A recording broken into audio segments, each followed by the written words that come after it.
healers and disease, and the physical within the lifestyle Project Humanity experiments.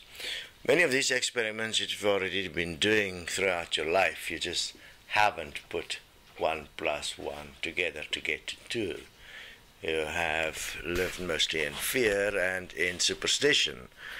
In fact, there is 2 versions of beings on earth. There is man, which is the physical being, and then there is the consciousness of this physical being, which you can call the you-man, because it's got a little colorful part that it's distributing as personality to every one around them by images and imaging themselves and imagination as its apparent power, because it's all like a fascinating inner Hollywood. Now, consider the following. If you go to a medical doctor, the doctor will ask you for your symptoms, and they have, through experience, built up, call it an encyclopedia, which would indicate the most likely diseases according to the symptoms. But they do not know that for fact. If they want to know more, they have to do a chemical analysis. They have to look at the composition of the physical to see whether it is an invader or whether there is a chemical imbalance. But they don't know that in fact. Now, obviously, what is very important within the context of this is to realize that the physical is functioning at this chemical automaticity all the time, and it knows what it's doing because it's doing it. Therefore, it is superior in every way to the human. The man is superior, which is the physical, to the you-man, which is the consciousness. Consciousness is the being that lives in superstition, that is a temporary point that does not survive reality. The physical, the man, survives the reality because the man, which is the physical, is dust, and dust returned to dust. It's the only thing that continues effectively after death. Now, obviously, what the human has done to try and control the man is it's created the whole point of energy. It's like we have it in our system in the world where everything is controlled through energy, oil, electricity. All kinds of energies are controlling the decisions of man. That same control is being imposed by the human on the man to get the man addicted to certain chemicals so that it can force the man to act in the way it wants the man to act.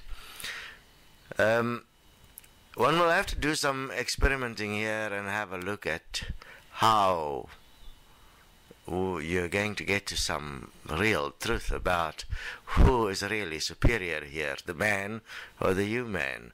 I suggest if you look at the whole concept that even our most advanced scientists in the world has no idea until they've done extensive tests to have a more effective guess. Our encyclopedias of information about disease obviously is actually littered with the dead people, those that had to die, so we could build up the knowledge. It's like ludicrous. Nobody noticed even. I mean, you know where all our knowledge of disease come from? From the dead that died.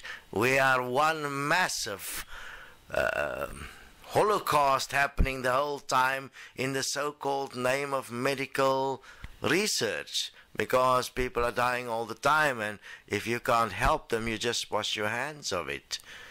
Fascinating that one type of death is acceptable in the name of our medical professions, and another is not, where it is to do with, let's just cull existence. Let's get rid of all the humans that is non-functional. Fascinating. We are, after all, a species species is physical. The consciousness, which is the one that has caused this massive delusion, is non-physical in a way. It is the energy that is derived from the physical, but the moment the physical ceases to function in a particular way, the consciousness is no more. You can check that with an animal. An animal has a consciousness, a personality that is functional according to its design, the type of dog it is, stuff like that, for instance. The same with the human. The human has a consciousness that's got certain parameters according to its physical system and what it is capable of producing as an energy within it.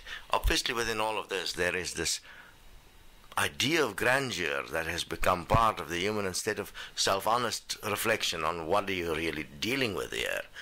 Now, the consciousness of the dog is equal to its physical functional ability. The consciousness of the human is equal to its functional ability from the physical. The consciousness itself has no power. Otherwise, it would not have been influenced by a physical dysfunction. It's really simple stuff. So healers, there will be more videos on this to assist in terms of establishing self-honesty, because in some cases one will have a so-called miracle healing. What you have is not really a miracle healing. It's simply you managed to find a button. The desire was big enough to remove a memory that was physically embedded in the body that was attracting a imbalance. You remove the memory, which is self-forgiveness. It's a self-realization point, and there is healing. The healer has got nothing to do with it. It's done by the person that's diseased. Unless they actually released the memory, there will be no healing.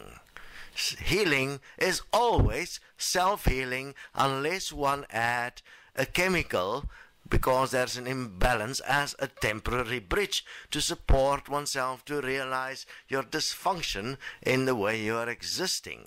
We are a complete dysfunctional existence currently at a social level. Therefore, our total social system is as diseased as we are. Unless we have a social system that is one and equal, we will not have a healthy physical and mental body in this world. There's a lot of work to be done. Participate in these lifestyle experiments so we can post your videos, so we can get unconditionally to clarity about what is real truth and what is real deception. Oh, be careful, because when information is flying around, always follow the money. Always follow the way the words are placed. Is it actually to the benefit of all mankind, or is it to an exclusive group? If it's an exclusive group, there's always money behind it. If it is inclusive, that's the only answer possible. I mean, unfortunately, for once we're at a place where there is only one answer. You're going to have to change. If you don't, you're the problem.